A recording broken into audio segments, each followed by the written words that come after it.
Lanjutan story Nabi Muhammad SAW kemarin kan bahas lamaran Khadijah sampai pernikahannya dengan Nabi Muhammad ya. Pernikahan dua mempelai Quraisy ini di luar dugaan orang-orang loh bro. Kehendak Allah mah gitu kan ya. Tidak akan ada yang bisa nolak. Takdir Allah atas makhluknya berlaku dengan ilmu dan hikmahnya. Selanjutnya bagaimana rumah tangga Nabi Muhammad itu sudah banyak yang bahas sih.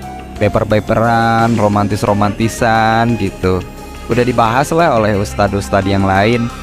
Atau orang cari kitab yang menceritakan bagaimana cara berumah tangga Nabi dengan istri-istri beliau, sehingga lo orang bisa teladani dengan benar. Yang gue ingin sampaikan sekarang mah adalah rumah tangga Nabi dengan Khadijah tuh jauh berbeda banget sama rumah tangga keumuman lainnya. Di kalangan bangsa Arab Quraisy itu dulu suka pada merendahkan dan menghinakan para istri loh.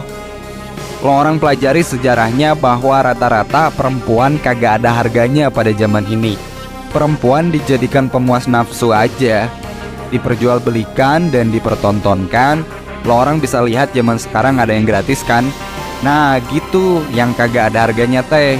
Yang laki-laki ya sama aja sih. Pokoknya titik terendah derajat perempuan. Sehingga kalau ada yang melahirkan anak perempuan teh, pokoknya merasa hina gitu. Aib dan merasa tercela sehingga dikubur hidup-hidup kan. Kesimpulannya perempuan kagak ada derajatnya sama sekali kala itu. Keumumannya seperti itu.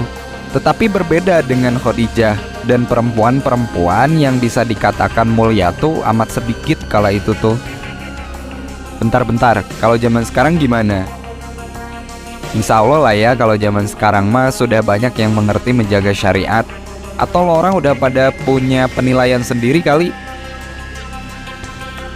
Jadi yang harus diteladani dari Muhammad sebelum kenabian teh banyak banget. Bukan hanya saja mengajarkan kita untuk saling menjaga kepercayaan dengan gelar Al-Amin beliau di hati masyarakat.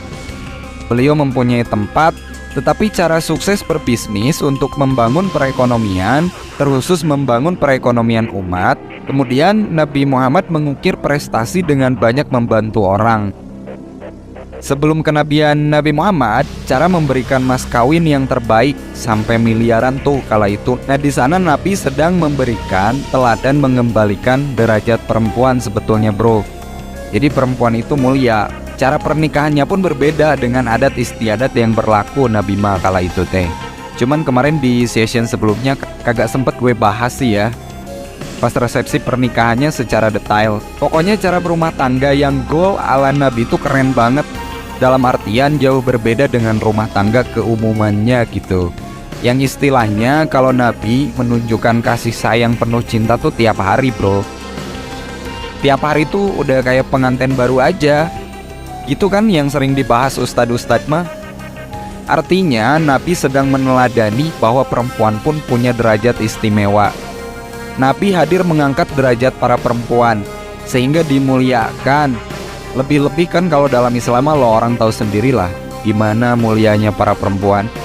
Gue mah sekarang mau nyampein, yuk teladani juga dari sudut pandang yang lain seperti sekalipun Muhammad adalah suami hartawati besar dan beliau pun miliarder, tetapi cara hidup beliau sederhana kok. Kagak begitu suka kemewahan sebetulnya. Dari cara makan, cara berpakaian, yang paling terpenting adalah beliau sangat memperhatikan dan suka menolong orang-orang dari golongan lemah, fakir miskin, dan janda-janda yang sengsara, yang pada umumnya mereka itu tidak begitu diperhatikan oleh bangsawan Quraisy dan para hartawannya kala itu. Gue bilang juga apa, pahlawan banget kan Nabi Muhammad mah.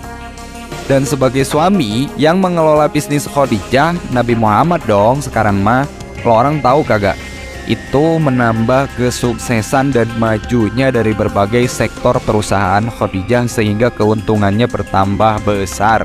Bukan hanya bertambah besar dan menambah keberkahan. Menariknya, benefitnya ini dipergunakan pula untuk menolong orang-orang yang kekurangan. Alhasil, kepemimpinan Nabi yang perhatiannya selalu ditunjukkan kepada golongan kaum lemah Rumah tangga beliau selalu menjadi tempat kembali orang-orang yang membutuhkan pertolongan, seperti para janda yang menderita kesengsaraan, para anak yatim piatu yang sering kelaparan. Pokoknya orang yang sehari-harinya kekurangan tuh, keluarga Nabi menjadi tempat kembali lah pokoknya. Hero banget kan? Sampai berduyun-duyun datang ke rumah Khadijah dan dikepalai Nabi langsung. Romantisnya Khadijah, gol banget juga nih. Khadijah bangga malah melihat suaminya seperti itu. Terhadap hartanya bagaimana? Ya pokoknya Khadijah ikhlas dan tulus, bahkan semakin menambah kecintaan Khadijah kepada beliau. Fantastis bukan? Rumah tangga Nabi tidak memperkaya sendiri, tetapi kekayaannya untuk orang banyak. Hero sesungguhnya sih bagi gue. Dan ini rumah tangga gol ala Nabi. Pendidikan luar biasa untuk istri dan masyarakat pada umumnya. Sosok teladan telah hadir di ibu kota Mekah. Sosok pahlawan untuk umat, kebanggaan banget lah pokoknya. Banyak yang mulai mencintai rumah tangganya Nabi dan Khadijah, menjadi cahaya dalam kegelapan. Intinya, sebelum diangkat Nabi pun Nabi udah menjadi pemimpin. Pemimpin yang keren banget sih bagi gue.